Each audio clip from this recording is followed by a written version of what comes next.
Hello my dear friend, मैं दीक्षा चौधरी। स्वागत है आपका हमारे यूट्यूब चैनल संकल्प हमारा में। आज की इस वीडियो में हम हार्ट से सभी जुड़ी समस्याओं के बारे में जानेंगे कि हार्ट में हृदय में किस किस प्रकार की बीमारियां हो सकती हैं या उनका और क्या कारण है। साथ में हमें उनके लिए क्या प्रिकॉशंस अपनाने चाहिए। तो हार्ट में सबसे पहले आपने एक बीमारी सुनी होगी, हार्ट अटैक। हार्ट पे अटैक होता है। हार्ट अटैक और दूसरी हमारे जो ये वाल्व हैं, इन वाल्व की खराबी की दो प्रकार की हमने बीमारी जानी। एक हमारी कौन सी थी? फर्स्ट हमारी थी हार्ट अटैक। Heart attack. और सेकंड जो थी हमारी वाल्व खराब हो जाना, वाल्व डैमेज। यानी हार्ट में दो प्रकार की समस्याएं होंगी। एक हमारा हार्ट अटैक होगा, दूसरा हमारा वाल्व डैमेज होगा। तो धीरे धीरे करके जानेंगे कि हार्ट अटैक कब होगा, वाल्व डैमेज कब होगा और ये कैसे होगा, क्या कारण होगा इसका। तो सबसे पहले जानेंगे हार्ट अटैक की प्रॉब्लम कब होगी। जब हमारे शरीर में फैट बढ़ने लगता है, मोटापा बढ़ने लगता है और फैट की मात्रा ज्यादा होने लगती है, कोलेस्ट्रॉल बढ़ने लगता है, जिसके कारण हमारी क्या होती है, ये जो नसें होती हैं, ये वेसल्स जो होती हैं, इनमें क्या होता है, इनमें फैट जमा होने लगता है, कोलेस्ट्रॉल। हार्ट में जब फैट आता है तो उसको क्या बोलते हैं, कोलेस्ट्रॉल। तो इनमें कोलेस्ट्रॉल जमा होने लगता है। ये जो हमारी बाहर की दीवारें दिख रही हैं, इनकी दीवारों को, यानी कोरोनरी आर्टरीज की जो अंदर की दीवारें होती हैं, इनको हम क्या बोलते हैं, इनर मेम्ब्रेन। इनकी जो इनर मेम्ब्रेन होती हैं, क्योंकि हमारा हार्ट है, हार्ट की पेशियों, ये जो पेशियां हैं, हार्ट किन से मिलकर बना है, हार्ट हृदय पेशियों से मिलकर बना है। तो इन पेशियों को क्या है, रक्त की आवश्यकता होती है। अब ये जो ब्लड लेकर आ रही हैं और जा रही हैं, इस तरह की बहुत सारी वेसल्स बनी हुई हैं हार्ट में। अब इनमें ब्लॉकेजिंग भी तो हो सकती है। अब वो ब्लॉकेजिंग कब होगी, जब हमारा जो शरीर में फैट ज्यादा बढ़ने लगे, कोलेस्ट्रॉल की मात्रा ज्यादा बढ़ने लगे। मान लीजिए कोलेस्ट्रॉल बढ़ने लगा तो क्या होगा, अब यहाँ पर जो इसकी इनर मेम्ब्रेन होगी, वहां पर इस तरह कोलेस्ट्रॉल क्या जमने लगेगा। अब जो ब्लड है वो पहले पूरे इस ट्यूब के जरिए जा रहा था, पूरे इस वेसल्स के जरिए जरिए जा रहा था। अब वो क्या है, वो केवल इतनी इतने एरिया में उसको जाना पड़ेगा। तो यानी अब ब्लड पे क्या दबाव पड़ेगा, ज्यादा प्रेशर पड़ेगा। तो हार्ट को क्या है, ज्यादा प्रेशर पड़ेगा तो हार्ट में प्रॉब्लम आनी आनी है। अगर हार्ट में ज्यादा प्रेशर पड़ेगा तो हार्ट में प्रॉब्लम आएगी। अब उस प्रॉब्लम से क्या होगा, जैसे मान लीजिए ये फर्स्ट स्टेज बोलते हैं कभी कभी किसी को। कभी कभी क्या होता है, एक ही बार हार्ट अटैक आता है और वो इंसान क्या डेड डेड हो जाता है। वो ऐसा क्यों होता है, क्योंकि अगर ये कोलेस्ट्रॉल जो है, ये या आपकी पूरी ब्लॉकेजिंग हो गई, इस तरह मान लीजिए ये पूरी पूरी जो नस है हमारी, वेसल से जो है, ये पूरी ब्लॉकेज हो गई, तो अब तो ब्लड बिल्कुल जा ही नहीं सकता। जो इतनी ब्लॉकेजिंग का है, यानी इतनी जो आधी ब्लॉकेजिंग है, इसे इसे होने में लगभग 30 से 40 साल लग जाती हैं।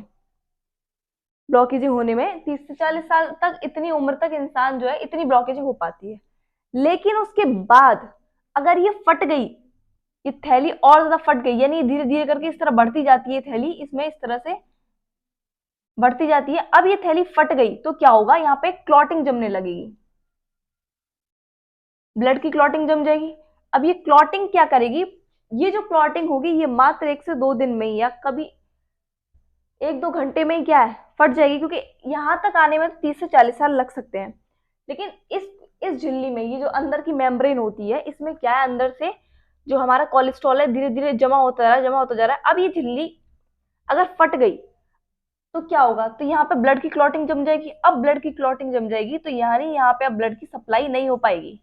यहाँ पे क्या है, ब्लड की सप्लाई नहीं हो पाएगी प्रॉपर वे से, बिल्कुल ब्लड की सप्लाई रुक जाएगी। अब क्या होगा, अब वो इंसान एक बार में चला जाएगा, सोते सोते चला जाएगा, उसे दर्द भी नहीं होगा। ऐसा भी हो जाता है कभी कभी, कोई कोई इंसान सोते सोते ही रह गया वो हार्ट अटैक में। तो वो किसकी वजह से है, क्योंकि ब्लड की जो हमारी जो झिल्ली इनर मेम्ब्रेन बनी हुई है। अब ये सबकी इनर मेम्ब्रेन कब फटे, ये भी जरूरी नहीं है कि मान लीजिए इनर मेम्ब्रेन किसी की बहुत ज्यादा मजबूत होगी, स्ट्रांग होगी, तो वो क्या है, पूरी यानी 80% भरने के बाद भी या 90% भरने के बाद भी ये फिर भी नहीं फटी है उन लोगों की। तो क्यों नहीं फटी, क्योंकि उनकी जो मेम्ब्रेन है वो काफी स्ट्रांग है। और अगर ये मेम्ब्रेन किसी की वीक होगी तो क्या होगा, ये जल्दी फट जाएगी। अब फट जाएगी तो क्या होगा, यहाँ पे ब्लड की क्लॉटिंग जम जाएगी। अब जिससे जो ब्लड है वो सप्लाई नहीं हो पाएगी प्रॉपर वे से, इससे क्या होगा, हार्ट अटैक की प्रॉब्लम आने लगेगी। अब ये हार्ट अटैक जो प्रॉब्लम है, अगर मान लीजिए ब्लड की क्लॉटिंग जो है इस तरह से पूरी तरह से नहीं भरी, मतलब इतनी ब्लड इतना हमारा फैट यहाँ पे कोलेस्ट्रॉल जमा हुआ, इसकी जो इनर मेम्ब्रेन है क्या है, उसमें कोलेस्ट्रॉल जमा होता चला जाएगा। तो अभी ब्लड की सप्लाई थोड़ी थोड़ी हो रही है, तो इस पे क्या हो रहा है, प्रेशर पड़ रहा है। तो जो ह्यूमन है उनमें क्या होगा, हार्ट में दर्द होने लगेगा बैठे बैठे अचानक। वो क्या महसूस करेंगे, दर्द महसूस करेंगे, और साथ में क्या महसूस करेंगे, उन्हें बहुत ज्यादा पसीने आने लगेंगे और उनकी सांस जो हाफने लगेगी। कम काम में उनकी सांस ज्यादा हाफने लगेगी, बैठे बैठे भी, बैठे बैठे तो नहीं, थोड़ा बहुत चलेंगे, चलते ही, जबकि आम लोग आराम से चल रहे होंगे, लेकिन उन लोगों की क्या, सांस हाफने लगेगी और वो पसीनों में नहा जाएंगे। तो ये सब सिम्टम्स किसके हैं, ये सब सिम्टम्स यानी आपकी हार्ट में क्या है, आपकी हार्ट में प्रॉब्लम है, तभी ये क्या है, ये सब सिम्टम्स आपको दिखाई दे रहे हैं। तो अब इस हार्ट की प्रॉब्लम को दूर करने के लिए दो तरीके हैं, डॉक्टर जो है दो तरीके अपनाते हैं। एक हुआ bypass surgery, coronary bypass surgery, और कोरोनरी होगा हमारा coronary angio surgery, coronary angio surgery. यानी दो प्रकार की है हमारी, एक है हमारी कोरोनरी बाईपास सर्जरी, दवाइयों से दवाई वगैरह से जो हार्ट है ये प्रॉपर सही नहीं हो पाएगा, इसको सर्जरी के जरिए ही सही हो पाएगा। और दूसरा जो मेथड है वो है हमारा कोरोनरी बाईपास सर्जरी, और दूसरा है कोरोनरी एंजियो, कोरोनरी एंजियोप्लास्टी। यानी इस तरह से दो प्रकार के मेथड से जो डॉक्टर है वो हार्ट का ट्रीटमेंट करता है। अब ये जानेंगे कि कोरोनरी बाईपास सर्जरी कब होगी और कोरोनरी एंजियोप्लास्टी कब होगी। इसके लिए अगर हार्ट में ब्लॉकेजिंग कम है, यानी हार्ट में ब्लॉकेजिंग क्या है, कम है अभी, तो हम किसको प्रिस्क्राइब करेगा, डॉक्टर किसको प्रिस्क्राइब करेगा, कोरोनरी एंजियोप्लास्टी। यानी हार्ट का भी ज्यादा आपकी जो ये वेसल्स हैं ज्यादा डैमेज नहीं है, नसें हैं ज्यादा डैमेज नहीं है, इनमें ज्यादा कोलेस्ट्रॉल जगह जगह नहीं जमा हुआ, एक दो में जमा हुआ है, तो डॉक्टर किसको प्रिस्क्राइब करेगा, कोरोनरी एंजियोप्लास्टी को। अब इस कोरोनरी एंजियोप्लास्टी में क्या होगा, जो कोरोनरी एंजियोप्लास्टी में आपकी जो हाथ है, यानी या तो हाथ की नस लेंगे, हाथ की नस के थ्रू, या पैर की, हमारी फीमर हमने पढ़ी थी, तो पैर की फीमर के थ्रू, या तो आपकी हाथ की नस लेंगे, या फिर पैर जो हमारी जांग की फीमोरल फीमोरल एट्रोरियल जो नस थी उसको लेंगे। उसमें क्या करेंगे, उसमें एक ट्यूब घुसाएंगे नस में। मान लीजिए ये हमारी क्या है, ये हमारी वेसल है यानी नस है वो। अब इसमें एक ट्यूब घुसाएंगे इस तरह से। अब चूंकि मान लीजिए पैर के जरिए, ज्यादातर पैर जांग की जो हमारी नस है उसके जरिए ये वाला मेथड करते हैं, एंजियोप्लास्टी जो है किसके जरिए करते हैं, ज्यादातर जांग की उससे करते हैं, नस से।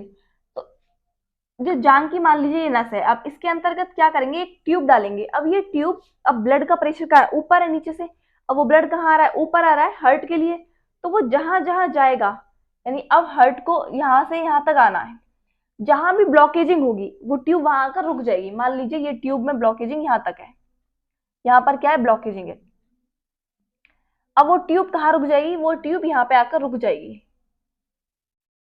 इस ट्यूब में साथ में एक आगे क्या लगा होगा, बलून लगा होगा, बलून।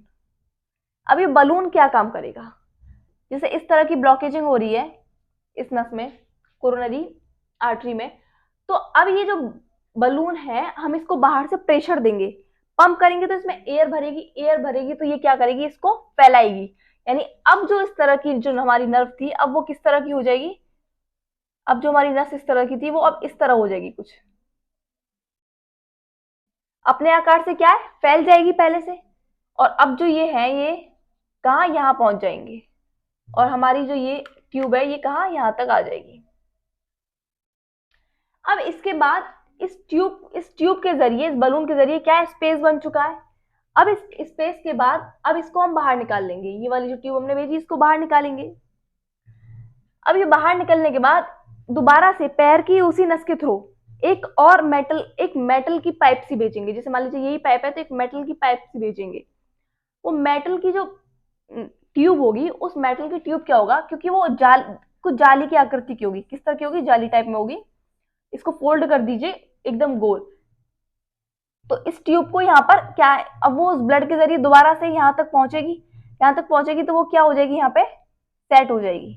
अब वो मेटल की है क्योंकि धातु की है, अब ये इसको इतनी जल्दी आसानी से कंप्रेस नहीं कर पाएगी, मेटल की ट्यूब को क्या ये कंप्रेस कर पाएगी? नहीं कर पाएगी, क्योंकि ये हार्ड होगी, आसानी से कंप्रेस नहीं कर पाएगी। यानी आपकी अगर एक दो नस, अगर इस तरह से कोरोनरी आर्टरी आपकी एक दो में ब्लॉकेजिंग है तो ये प्रोसेस सही है, तो डॉक्टर इसको प्रिस्क्राइब करेगा कोरोनरी एंजियोप्लास्टी।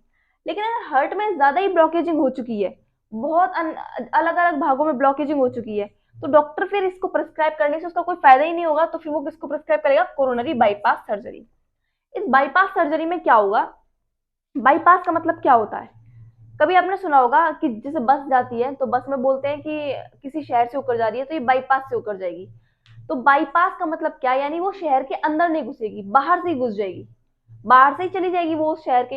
ये सब बाईपास किसके लिए बनाए जाते हैं? ट्रक वगैरह के लिए बनाए जाते हैं, ताकि ट्रक क्या शहर के अंदर ना घुस के केवल बाहरी बाहर रास्ते चले जाएं। तो यही, यानी अब यहाँ पर बाईपास सर्जरी में क्या होगा कि यहाँ पे मान लीजिए ये वाली नस जो है ब्लॉक हो चुकी है, अब ये मान लीजिए ज्यादा ब्लॉकेजिंग हो चुकी है, इसमें पूरी तरह से बिल्कुल ज्यादा ही ब्लॉकेजिंग हो चुकी है। तो अब इस कंडीशन में हम क्या करेंगे? इस नस को यहां से क्या करेंगे? काट देंगे। काट देने के बाद अब हम अपने ही शरीर से वेसल्स को लेंगे। कहां से लेंगे? या तो हम जांग की वेसल्स को लेंगे या हाथ की वेसल्स को, क्योंकि यहाँ पे ब्लड सर्कुलेशन में इतनी प्रॉब्लम नहीं होती, क्योंकि गुरुत्वाकर्षण बल के कारण हमारा जो ब्लड है वो सर्कुलेशन नीचे आसानी से हो जाएगा और हाथ में भी आसानी से हो सकता है। तो इस वजह से कहाँ की डॉक्टर ज्यादातर नसें लेते हैं? जांग की या फिर हाथ की, इस तरफ की। तो यहाँ की नस को काट कर क्या करेंगे? इस पार्ट को हटाएंगे और यहाँ पर क्या करेंगे? जोड़ देंगे। अब ये पार्ट जोड़ दिया, अब जोड़ेंगे कैसे? ऐसे तो फेविकॉल तो है नहीं, है फेविक्विक कैसे चिपका दी? नहीं, स्टिचेस लगाएंगे, टांके लगाएंगे। वो टांके कैसे होंगे? घुलने वाले, क्योंकि ताकि वो दोबारा से हमको काटने ना पड़े, क्योंकि डॉक्टर बार बार तो खोलेगा नहीं, काटेगा खोलेगा ऐसे तो करेगा नहीं। तो स्टिचेस लगाएंगे यहाँ पे। अब ये जोड़ दें। उससे पहले के लिए, उससे भी पहले बाईपास सर्जरी में सबसे पहले क्या करेंगे? जो हमारी ये रिप्स है, यानी पहले इस वाली स्किन को काटेंगे। रिप्स के बीच को, रिप्स को जो जोड़ती है हड्डी, हमने बोन्स में पढ़ा, उसको क्या बोलते हैं? स्टर्नम। अब वो स्टर्नम जो बीचों बीच हड्डी है हमारी, उसको भी क्या करेंगे? डॉक्टर काटेंगे। उस हड्डी को भी काटना पड़ेगा। उस हड्डी को काटने के बाद तब जाकर हम हार्ट तक पहुंच पाएंगे। अब ये हार्ट का काम क्या है? ये रेगुलर ब्लड को पंप कर रहा है। अब ऐसा तो है नहीं कि हम इसके काम को रोक दें, जाके भाई सर्जरी करो, ऐसा तो है नहीं, क्योंकि अब ये ब्लड को पंप कर रहा है तो शरीर के और भागों तक ब्लड को पहुंचाना जरूरी है, वरना डेड हो जाएगा इंसान अगर सीधे जाकर इसकी सर्जरी करने लगा, इसको रोक दिया। ऐसा है नहीं कि 2-3-4 घंटे रोक दें इसको, नहीं। उसके लिए हम बाहर एक मशीन लगाएंगे। जो हार्ट हमारा काम करता है उसके काम के लिए बाहर एक मशीन लगाएंगे, डॉक्टर्स मशीन लगाएंगे। उस मशीन को क्या बोलेंगे? Heart lungs machine. यानी हार्ट और लंग का काम करेगी वो मशीन। क्या करेगी? जैसे हार्ट से ब्लड कहाँ जाता है?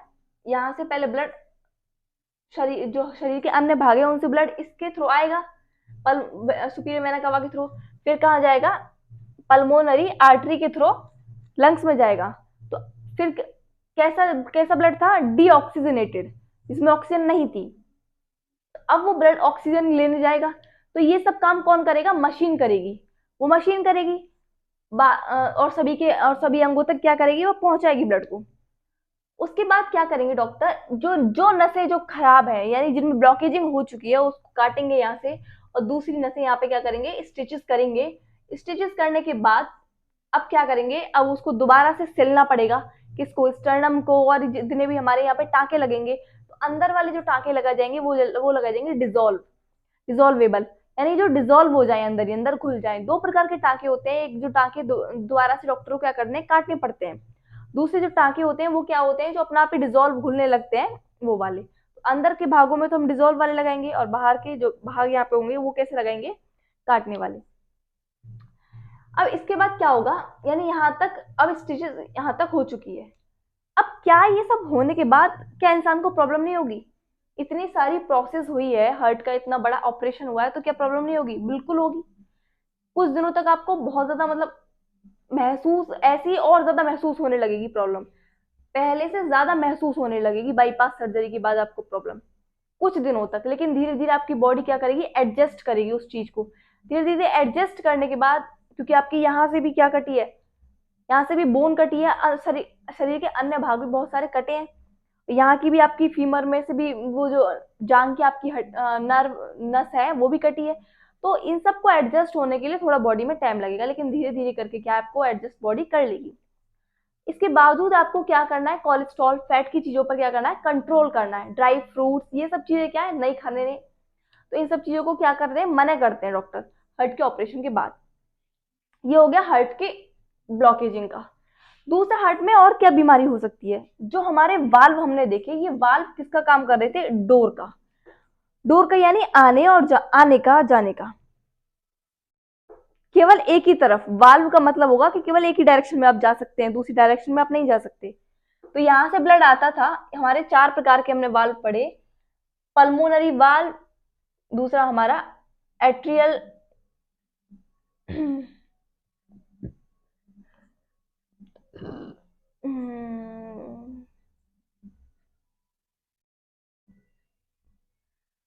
तो 4 प्रकार के हमने वाल्व पढ़े हमने। ट्राइकस्पिड वाल्व, ये वाला कौन सा था, ट्राइकस्पिड वाल्व। और ये वाला पल्मोनरी वाला, पल्मोनरी नस से जो जोड़ रहा था वो क्या होता था, पल्मोनरी वाल्व। और जो ये वाला वाल्व था वो हमारा था मिट्रल वाल्व या बाइकस्पिड। और ये वाला वाल्व था हमारा वाल्वोला या एरोटिक वाल्व।